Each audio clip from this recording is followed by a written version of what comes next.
et la RTI vous présentent 2 minutes pour comprendre.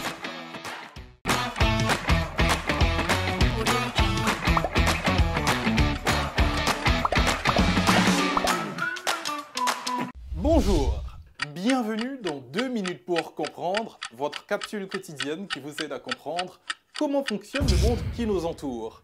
Aujourd'hui, je vais vous parler du cratère du Ngorongoro.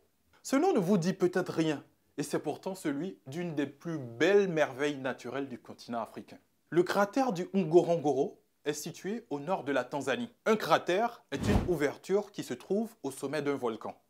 C'est par ce passage que le volcan rejette la lave quand il est actif. Cette ouverture, qu'on appelle dépression, a la forme d'un cercle de plus de 20 km de diamètre. Elle s'étend sur une superficie totale de 326 km² et peut atteindre une profondeur maximale de 610 mètres. On ne peut pas construire de maison dans le cratère du Ngorongoro car il est inscrit sur la liste du patrimoine mondial de l'UNESCO depuis 1979. Plus d'un demi-million de visiteurs visitent le cratère chaque année. Ils sont accompagnés d'un guide et doivent posséder un permis d'entrée qui leur permet de visiter le cratère pour une durée de 6 heures. De telles mesures de protection parce que le Ngorongoro est un véritable sanctuaire naturel. De nombreux animaux vivent dans cette réserve, comme des éléphants, des léopards, des lions, des rhinocéros, des flamants roses, des hippopotames, des gnous ou des buffles, sans parler des nombreuses espèces d'oiseaux.